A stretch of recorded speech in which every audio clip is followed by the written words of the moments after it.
Ketika kamu tidak bisa melihat Sang Mahadewa, kamu akan membuat Sang Mahadewa kekurangan energinya. Dan juga ketika siang hari kamu tidak akan pernah mendapatkan serangan dari Raja Anggara Murga. Oh, seperti itu. Baik. Oke. Mas Evi, siapa yang manggil-manggil kita ya Mas Evi ya? Tahu misal kayak suaranya ini yang terdengar nggak ada wujudnya ini. Iya. Teman-teman, ini kita di sini. Ini habis maghrib ya teman-teman ya. Kita di sini tuh tiba-tiba ada yang memanggil-manggil saya dan Mas Evi. Tapi dari arah sini loh.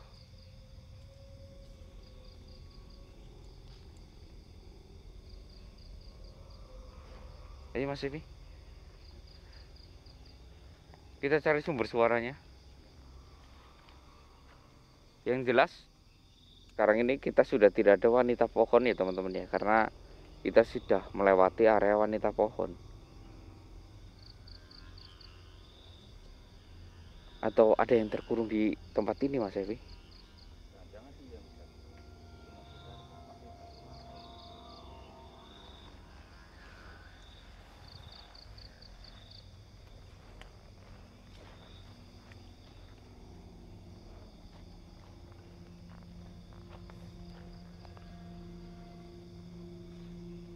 Gak menemukan tanda apapun.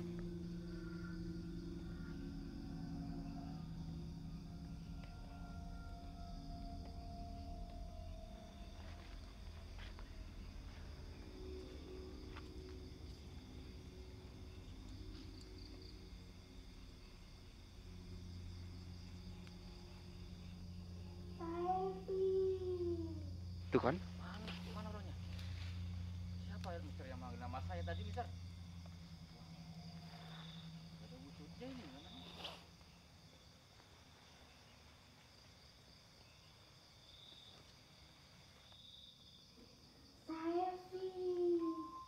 Tuh kan? Di arah sini loh Mas Evi. Iya suaranya di daerah sini ya.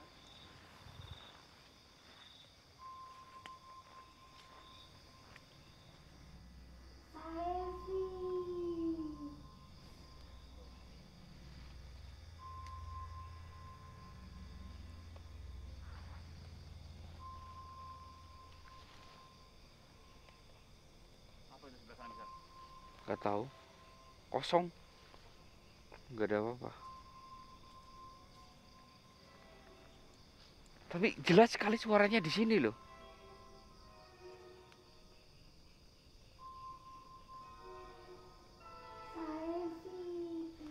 Ke sini loh Mas Evi.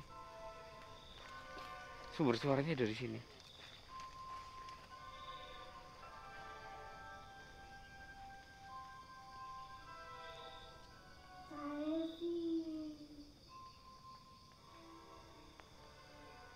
Gak jauh loh Mas Evi.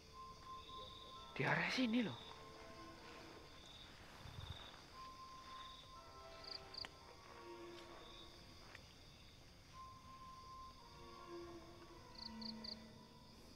Kalian telah mengkhianatiku. Tuh kan?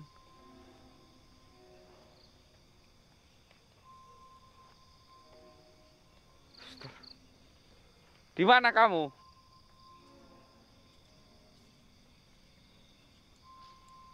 Siapa kamu? Di mana kamu? Aku membencimu. Apa salahku kamu membenciku? Kalian telah berkhianat kepadaku. Apa yang Mas Evi? Bentar.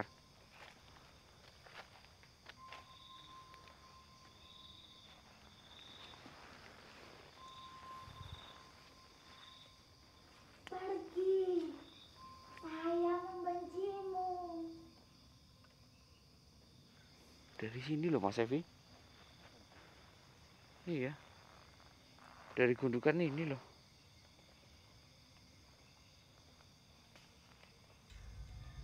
Kok saya nggak bisa melihat ya?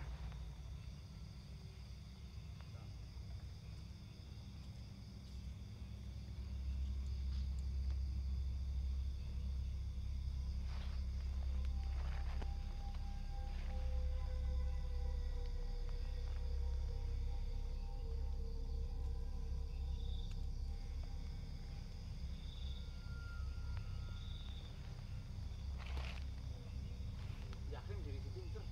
Iya. Saya yakin dari sini.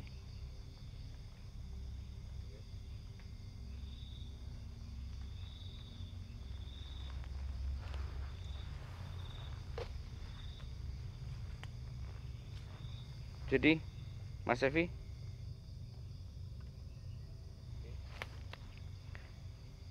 kita nggak bisa melihat, hanya bisa mendengar. Iya ini. Coba kita lepas cincinnya Mas Evi bersama-sama Mas Evi. Iya, Mister. Baik. Ya, cincin yang kita pegang semuanya. Ya. Yuk, 1, 2, 3. Astagfirullah. Astagfirullahaladzim. Dewi mentik.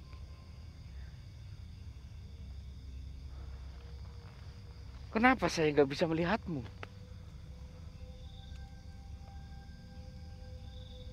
Kenapa Sang Dewi?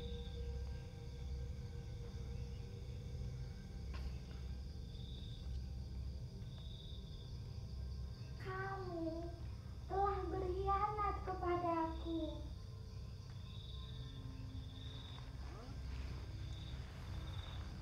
Kembalikan kekuatan petirku. Karena pengkhianatanmu, saya tidak membutuhkanmu lagi. Saya berkhianat bagaimana? Saya sudah berusaha mencari jalan.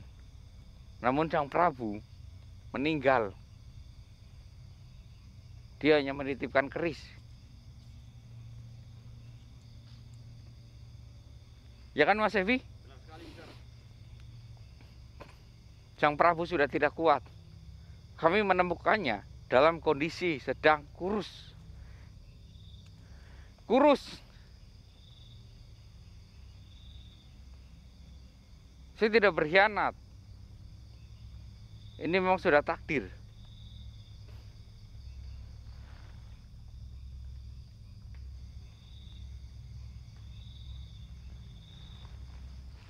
Oh, pantas Mas Evi. Dia memanggil Mas Evi karena kekuatan petir itu kan ada dalam keris itu Mas Evi. Iya, benar. Sedangkan kerisnya sudah saya titipkan ke Mas Evi. Jadi kau memintanya? Boleh. Akan saya kembalikan. Tidak, saya hanya membutuhkan hidup kalian berdua harus jadi milikku. Enggak. Kau hanya memberikan kami petir untuk menyempurnakan keris itu. Kalau kamu mau, kita kembalikan keris itu. Oh, tidak bisa. Keris itu sudah tidak ada gunanya bagiku. Sejak pangeran meninggal, saya tidak membutuhkan keris itu. Saya hanya membutuhkan hidup kalian untuk bersekutu denganku. Maaf. Saya tidak bersekutu dengan siapapun. Saya hanya bersekutu dengan Allah Subhanahu wa Ta'ala. Ingat, jangan memaksakan kehendak.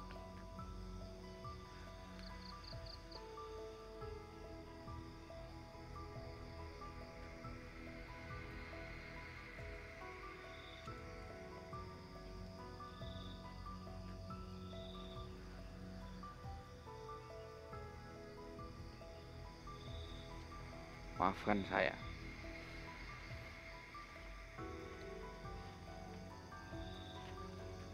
Saya akan kembalikan petirnya kepada engkau.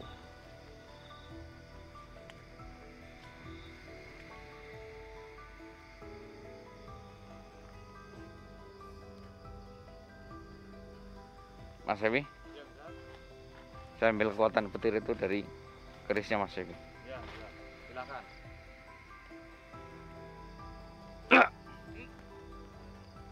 Oh.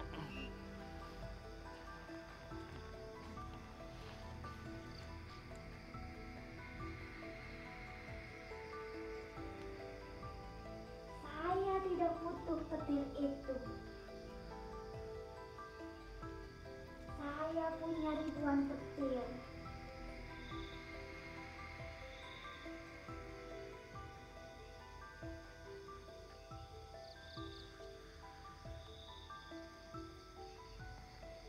Jadi kau menjebak kami.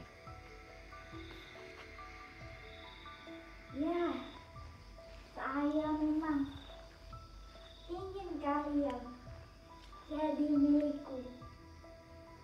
Karena kalian sudah merasakan kekuatan dari diriku.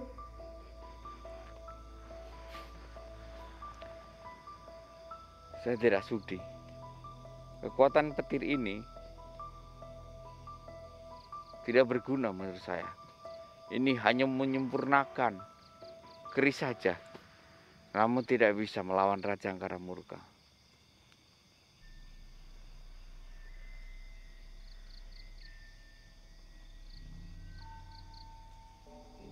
Saya nggak peduli. Saya kembalikan kepadamu.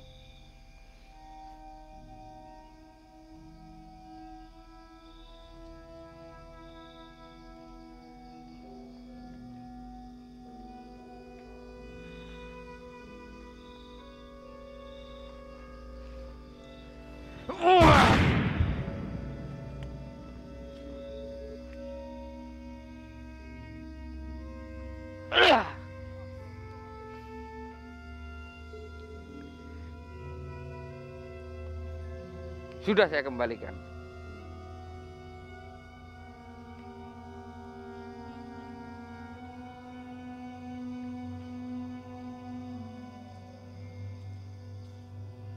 Tidak, kamu harus bertanggung jawab atas kematian pangeran karena kamu terlambat. Loh, kenapa kita yang bertanggung jawab? Saya tahu engkau mencintai pangeran. Tapi terlambatnya kita bukan karena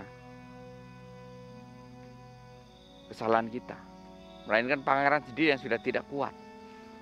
Saya baru tahu dimensi ini beberapa hari ini, 1 minggu. Kalau saya terlambat, kenapa saya tidak diberitahu dari dulu?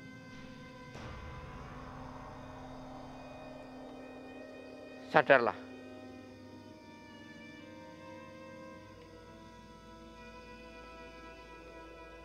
Tidak, kalian berdua harus tetap jadi milikku. Kenapa? Karena dalam dirimu dan keris itu ada bagian pangeran. Saya masih bisa menciumnya.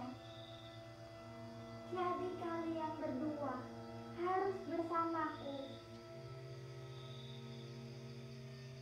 Saya harus bersamamu terus. Maaf, beribu maaf. Kalau kayak gini, sama saja kamu seperti Raja Angkara Murka. Tak ada bedanya kamu memaksakan kehendak orang lain.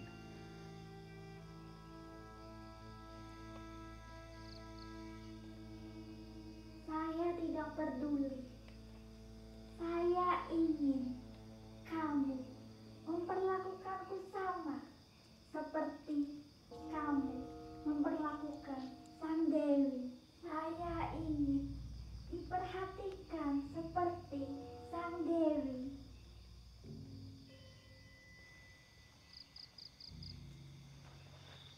Ini bahaya nih Mas Ewi. Bisa jadi benalu ini.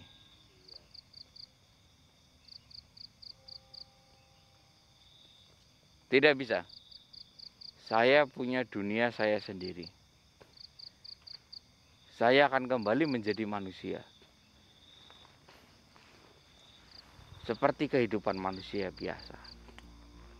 Saya tidak mau mengikutimu di duniamu.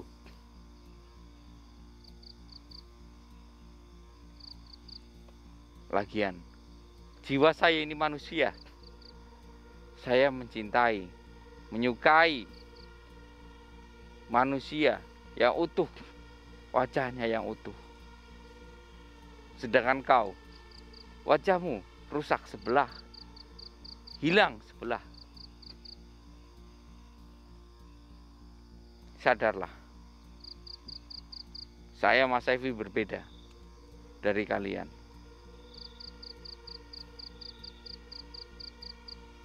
Ingat Dewi Mentik,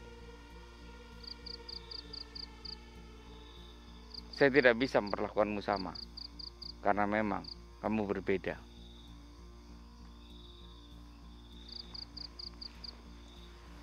Sadar.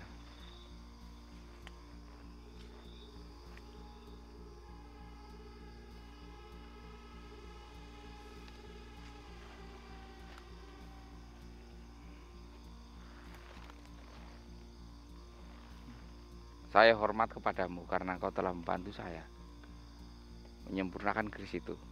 Namun saya tidak bisa tunduk padamu karena saya punya jalan hidup saya sendiri. Maafkan.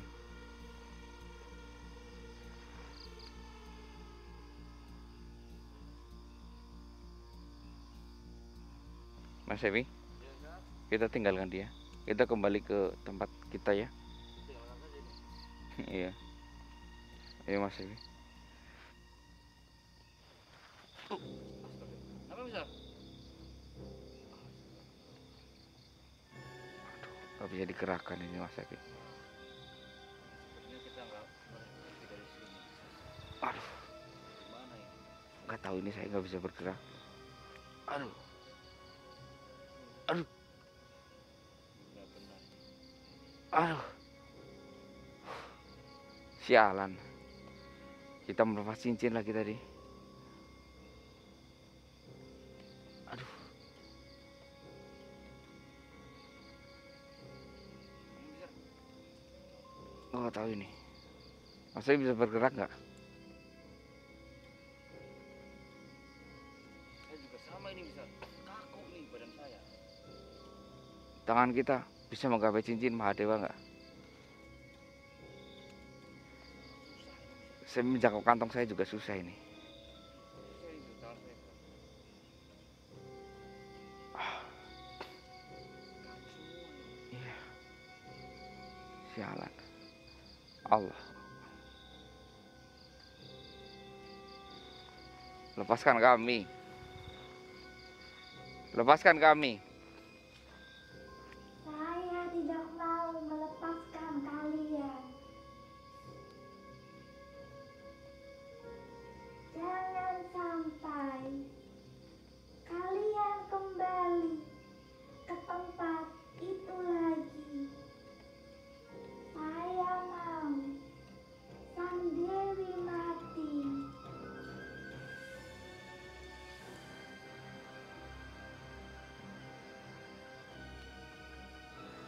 Oke, lepaskan saya tidak akan kembali.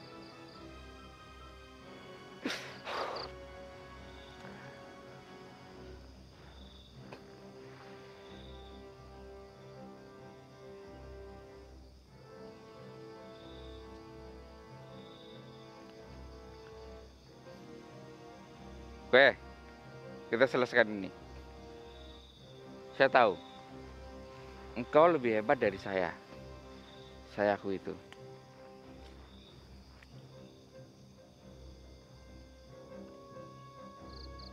Saya hanya akan menyelesaikan dengan damai.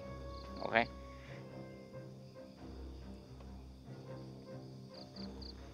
Kenapa? Engkau menginginkan Sang Dewi mati.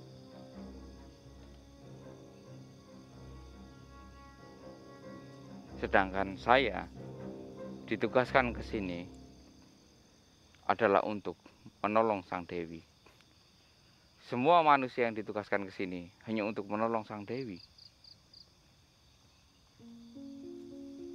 Kenapa?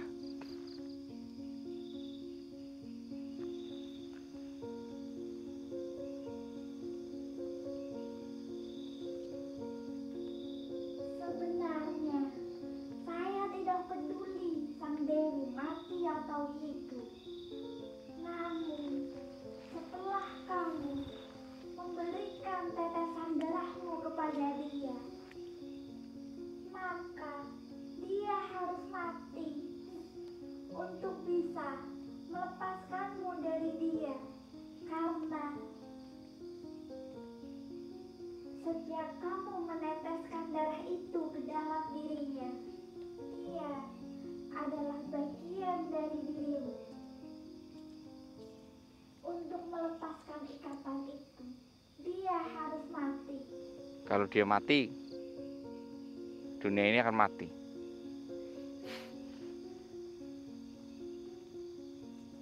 Dimensi ini akan hancur. Tidak, dimensi ini akan tetap ada. Namun, hanya kedamaian dari sang dewa yang akan lenyap. Saya akan membuat kedamaian baru di dimensi ini dengan diriku.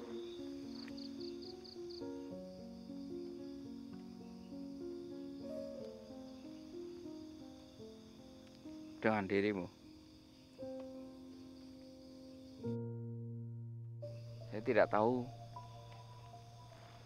kalau sang Dewi Mentik itu adalah anakmu. Saya minta maaf. Tidak apa-apa. Dia memang sangat tidak suka kepada sang dewi. Padahal dia ini diciptakan untuk sang dewi.